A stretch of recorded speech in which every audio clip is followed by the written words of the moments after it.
Now, it's time for the Tubby Smith Show, presented by the Mid-South Chevy Dealers, the official truck of the Memphis Tigers. The show is also supported by Regional One Health, Jack Pirtle's Chicken, AutoZone, Pizza Hut, and by MLGW. Happy New Year, everybody. Hope it's been safe and happy and healthy for all of you. I know, Coach, Happy New Year to you. It was a great way to end the 2016 year. The Tigers beat a top 25 team for the first time in nearly 3 years. They ended a 10-game drought, and that game with South Carolina was really terrific. Well, Happy New Year to you, Dave. Thank you. And all the wonderful folks that are watching. But it was a good year, to finish the year off with that win against a very good South Carolina team.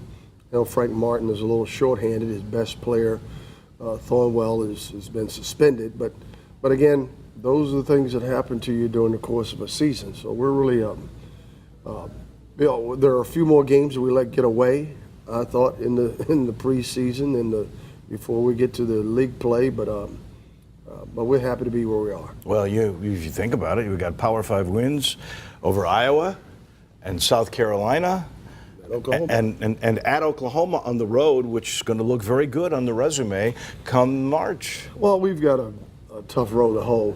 I think we played a very the RPIs of the teams that we played were pretty high, and that's one of the things that concerns me. And that's why we're going to have to get control of the schedule in the future. But there are things that you inherit when you take on a program, when you take on a team. And that's one of the things we're dealing with is the schedule. Well, one of the things, no matter what those RPIs are, how good and competitive your team has been. You know that in every game, even in those losses, you had leads in the second half. Well, you look at the SMU game, we take the lead, and there's a home opener, league game that we kind of let slip away. We came back at Ole Miss, and then that slipped away from us. Monmouth, we had the lead, 12, 14 seconds to go in the game, and let that get away. So you're right, but we're learning how to win those close games. Yeah, well, you sure did against South Carolina, and that is the first thing that is coming up. We've got highlights of that game. You'll also see highlights of the SMU game. Mid-South Chevy Dealers Inside Access. Dedrick Lawson will talk about his improvement this year. The AutoZone road ahead is 2 games, Thursday night against UConn and then 1 on the road against Tulane. So it's going to be a busy week. It's going to be a busy show. And the highlights and the win over the number 25 team in the country comes your way next. You're watching the Tubby Smith Show, presented by the Mid-South Chevy Dealers. The Tubby Smith Show, presented by the Mid-South Chevy Dealers. Well, welcome in. We mentioned the first time the Tigers had won a top 25 game in a long, long time, and Frank Martin's coming into the FedEx Forum, and there was all kinds of tumult going on with a good crowd in the holidays. Everybody in good cheer, and Coach, here's an opportunity for you. We mentioned earlier about those leads in every game in the second half. How about every time you've lost a game, you've come back and won the next one out?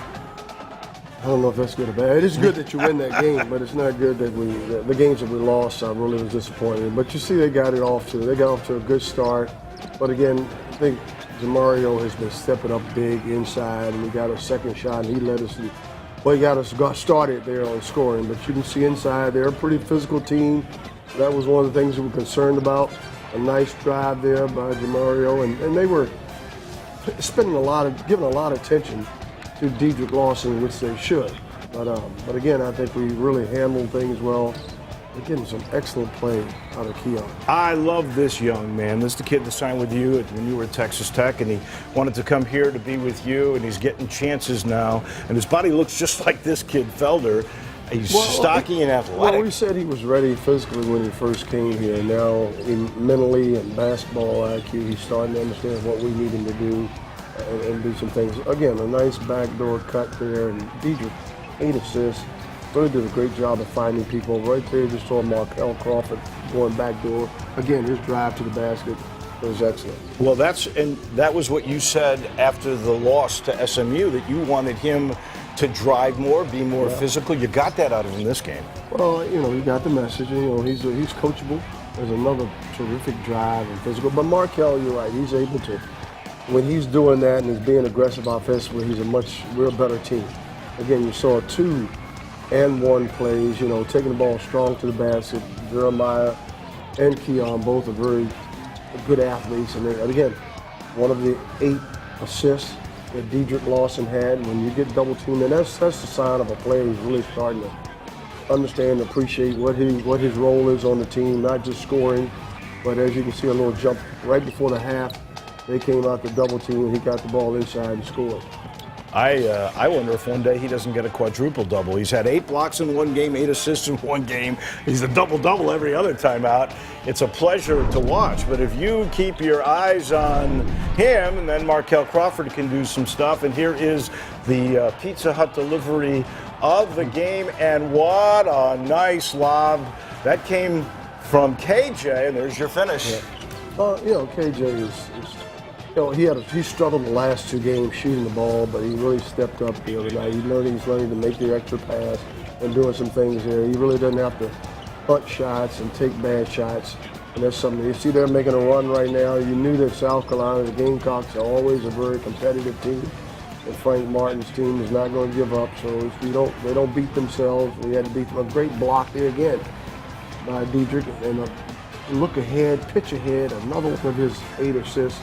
And that just shows you the completeness, the totality of this young man's skills in basketball. Game's not over yet, but you're about to pull away, and there's that backdoor cut. And that was really good communication between those 2 guys all night long. Well, we knew excellent block there by Jeremiah. Those things make a difference. So one of the things we've done is we stepped up defensively, but again, another move down the court. But you're right, our ability to handle the boards, rebound the ball with a very physical team was key to this game, and the willingness to get back to passing the ball. Even though I think we had less assists. We had a little more assists than we did turnovers in this game, so that's one of the positive things. When you look back at it, we did have 16 turnovers, but we also had 14 assists. The other thing I liked about it was Jamario Rivers on cue. Look at that little J. If he can hit that, he had double digits here. If he hits that on a regular basis, that goes a long way to helping you out. There's another one. Well, not only was he making again, when they're spending so much time paying attention to Dedrick Lawson, and they went zone on us, and that's why Jamario was open in the gap. And whenever you're playing against a zone, you need to get in the gaps and play inside out. And him stepping up and making those shots was huge for us. But the most important thing was our free throw shooting. You were very, very good again. And by the way, something I've never seen before. Frank Martin smiled when he shook your hand. Well, Frank and I are good friends. He's a real competitor, and and I know he has respect for us, and we respect him as well. 10 wins, and you see Jamario Rivers getting better, and Markel Crawford. What you did with him, if you just for a second tell us what you took with the way he releases the ball, keeping his head still, landing correctly, it's really helped. Well, he really didn't make many jump shots this game, but one of the things he did, the first jumper he took was a fall away. He landed on 1 foot, and I remind him we work on this landing. It's just as important to jump off 2 feet, but it's just as important to land on both feet. Balance is critical throughout the shot, and keeping your eye on the rim, not following the flight of the ball. Those are the things we talked about, and he's really worked hard at it. He's a hard worker. He's very coachable. And so the Tigers win their 10th game of the year. Earlier in the week, though, first game in conference play. What a hard-fought game against a team that could win the American. We'll take a look at the Tigers and SMU when we come back. You're watching The Tubby Smith Show, presented by the Mid-South Chevy Dealers. Watching The Tubby Smith Show, presented by the Mid-South Chevy Dealers. Once again, a Happy New Year from all of us.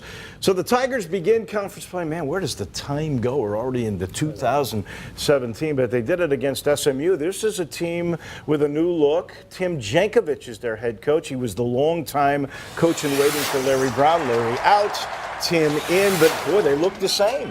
They did. They were very physical, and they were heavier and taller than we were in every spot in the backcourt.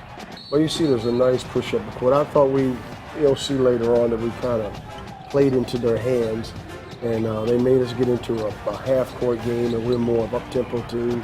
Again, you see Markel Crawford off a second shot. He's chucking shot opportunities. That hurt us in this game because, they did a good job on the boards. They did a poor job of sharing the basketball.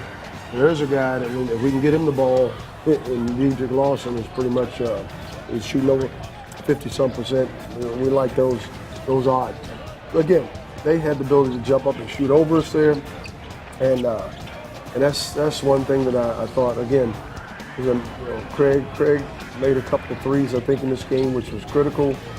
Again, we really they took it inside on us. We didn't do a good job of doubling down there on Ben Moore, who's a very good athlete. We go inside, outside. So there's a lot of things that we needed to improve on coming off this game. But we knew it would be a battle.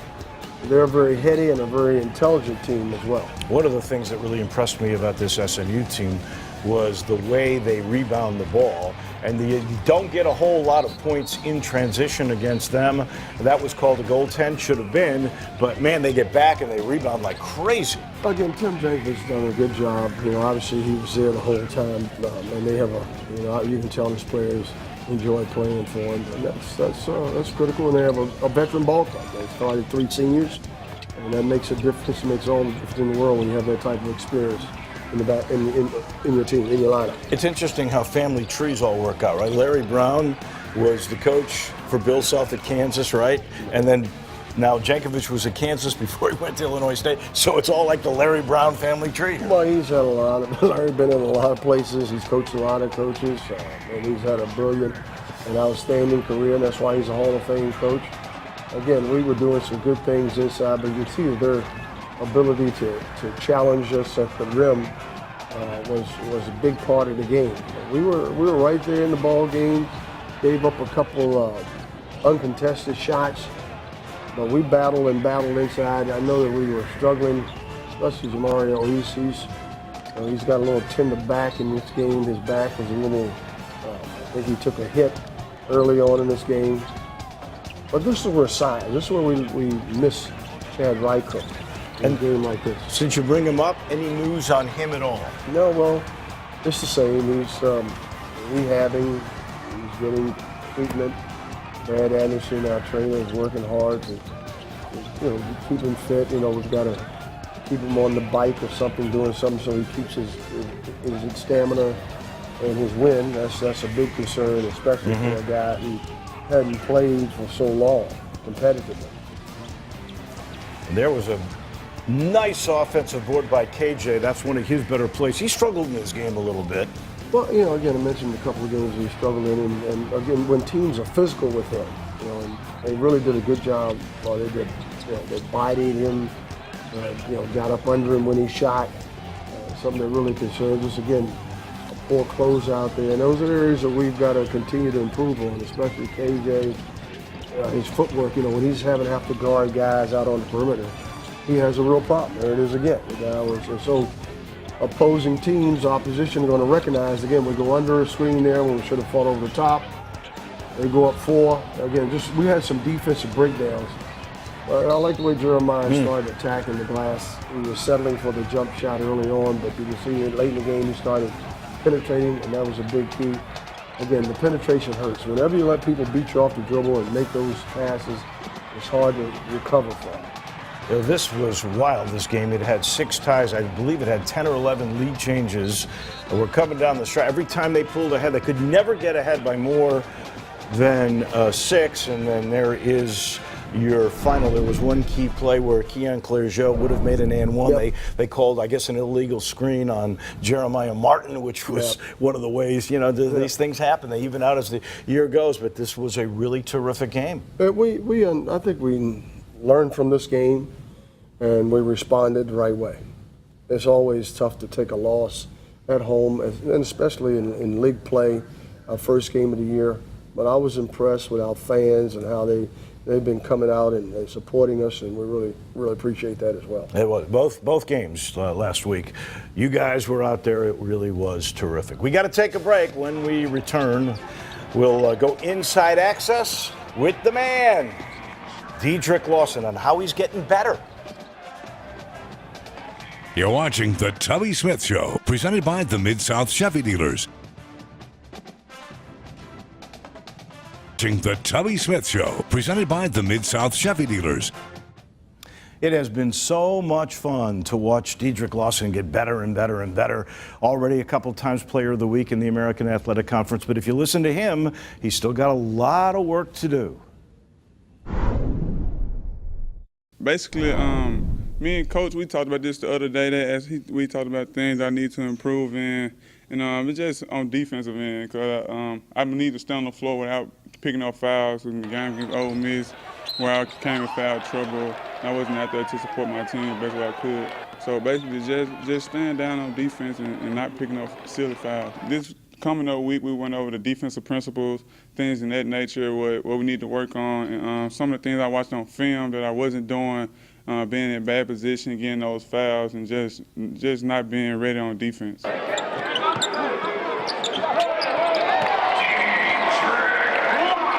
I'm very comfortable up at the top of the key. That's where I love to catch the ball at. In the post, I got very better at that from last year. A lot of my shots I wasn't finishing, and now I'm shooting a better percentage than I was shooting last year. I just keep working on the fundamentals, like form shooting, layup, finish around the goal, finish around contact, playing through contact, just in case you don't get a foul, still making the shot.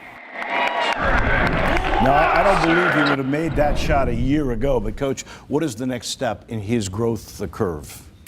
Well, first, what a beautiful young man. I mean, I'm having a great time coaching Dedrick, from a great family, athletic. Obviously, people know his dad, Keelan, is on my staff. So that's a great benefit. He has a brother, KJ, so they keep him motivated, but he's hungry. He's a sponge for learning the game, and he really he loves coaching.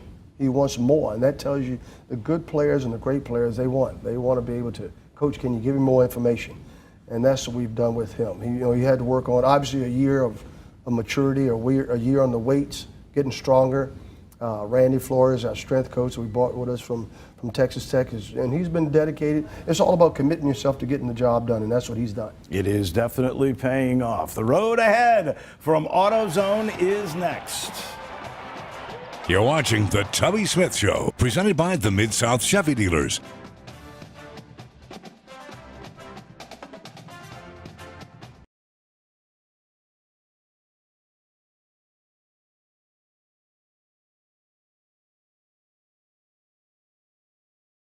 You're watching The Tubby Smith Show, presented by the Mid-South Chevy Dealers.